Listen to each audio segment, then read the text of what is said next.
Hello and welcome to the channel's book club. It's the last month of 2014 and what a year it has been. Thank you for always watching and sending in messages on our social media platforms.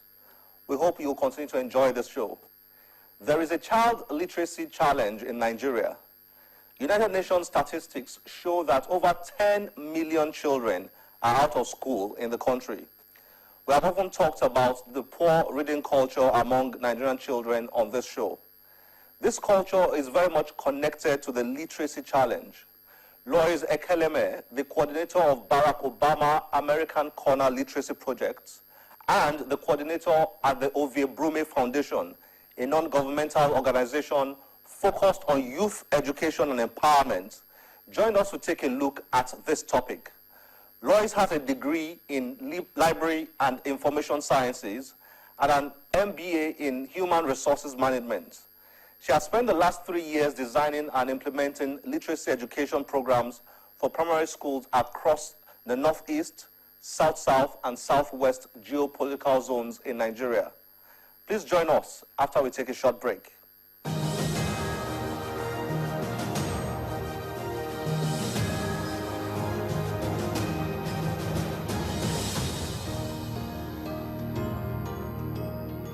Lois, thank you for joining us on the channel's book club. Thank you. Thank you for it. You've done a bit of work researching child literacy in Lagos and some other towns and cities in Nigeria. And it's a very important subject, considering the way the country is now and the way things are going. Child literacy is an issue that is much discussed. I'm keen on knowing what your observations have been, and what your take is on child literacy. Is there a serious child literacy challenge in Nigeria? Yeah, from the work that we have done in the past 3 years, we have come to realize that the literacy situation in Nigeria, especially amongst Nigerian children in primary schools, it's really bad. We have an assessment tool that we use to assess the reading and writing skills of children between ages 6 and 14 based on our curriculum. And we realized that a lot of children that we've administered this tool on in public schools are reading at least 50% below their actual ages. 50%. And the same tool was administered in a private school. So we're sure, because we all use the same curriculum, to be sure that, okay, it's not as if we're administering something that is above their range. And we realized that the children in private schools did way better. In fact, like 20% of the kids that we administered that tool on in the private sector were reading above their actual ages. So there is a big challenge in our public education sector. And from what we see, we understand that a lot of revamping, it's going on with teacher training and with methodology in which, the children are being taught. And we're hoping that maybe a few years down the line, things will actually change and, it'll become, the results will be positive results. But right now, no, we're not there yet. Now, is this a problem within the urban cities? Yeah, it is. It cuts across. It's pertinent. It cuts across because we as a foundation, we are located in Victoria Island.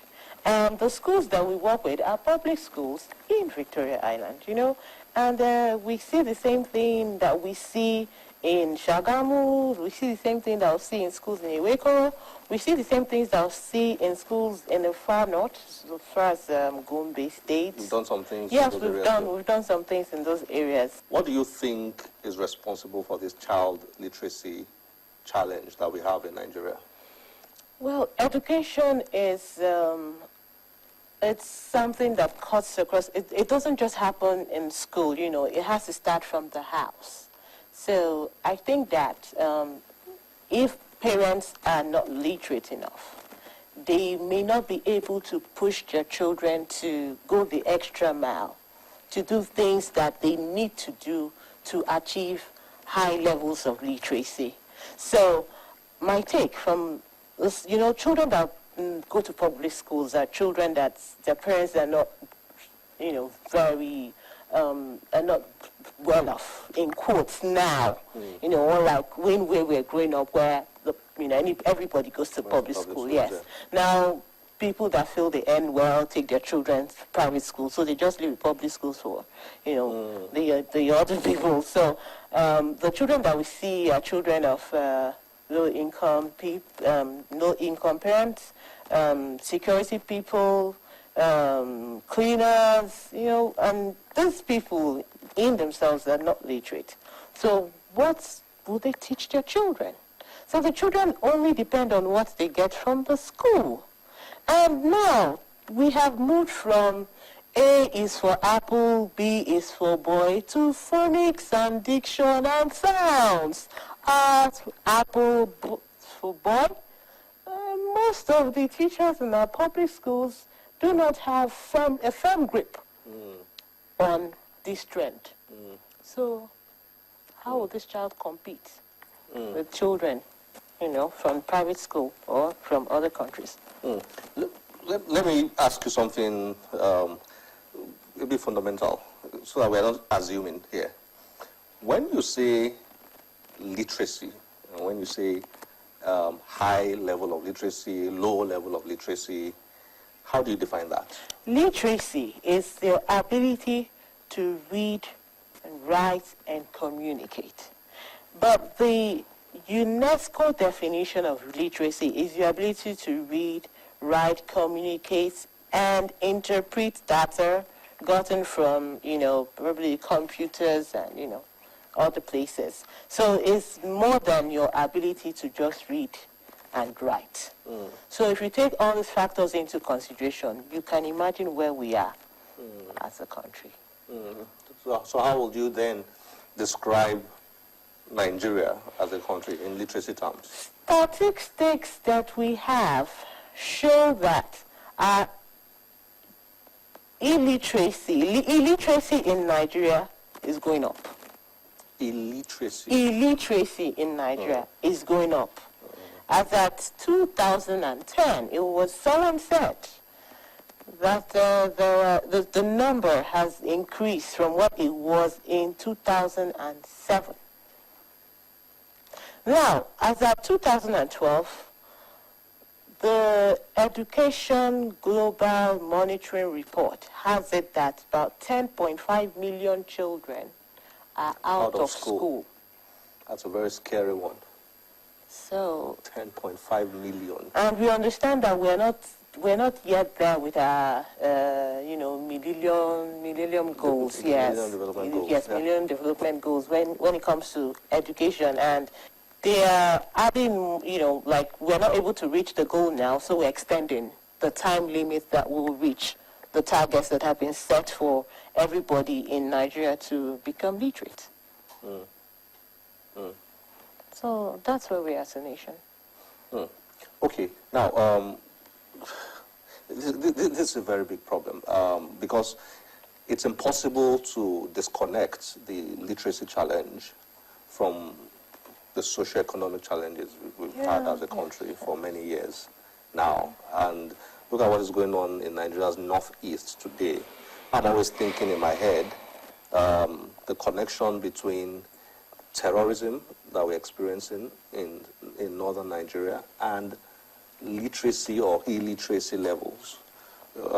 Maybe that's oversimplifying it, but I think there's a strong connection. Yes, there is, because I think that if the children are in school in a controlled environment where learning is tracked and monitored, then people will not just come and, tell them things that are not appropriate and, turn them against, a cause. Turn them against their nation, apparently, because it's a threat against every Nigerian, not just against them and not. It's a national problem. It's a national problem. Even though it's starting from the north. What would you suggest we should do as a country in terms of improving child literacy I know that's a huge one. At times we don't know where to start, but I mean, you've had a lot of experiences in this. What would you suggest we should focus on fundamentally? Okay, I think that stakeholders should focus on the foundation, and the foundation is early childhood education. So if we get it right with early childhood, as in from ages 0 to 6, then, we won't have issues with the children that are going into secondary schools, children that are going into, teenagers that are going into the universities, and young adults that come out of the universities to seek employment. I hope that you know that now people tend to employ foreign graduates because our local graduates don't have anything to offer.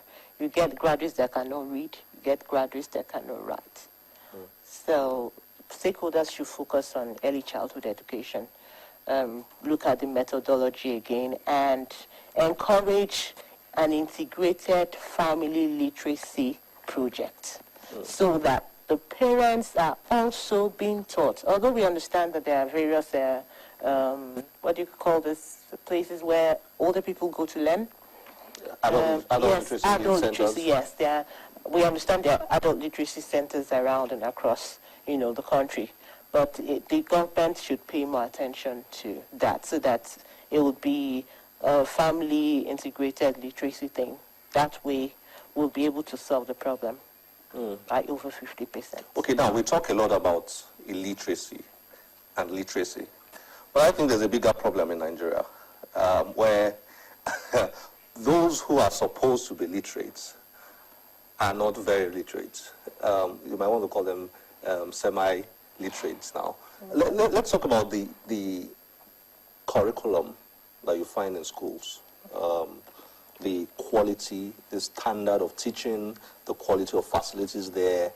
You just mentioned now that we have graduates who come out of schools and they're not able to communicate well, they're not able to write, or speak well, and so on. I think that's a very big challenge because we can have a classification of citizens who are supposed to be literate but are not very literate. That can be a big problem. It is. It really is.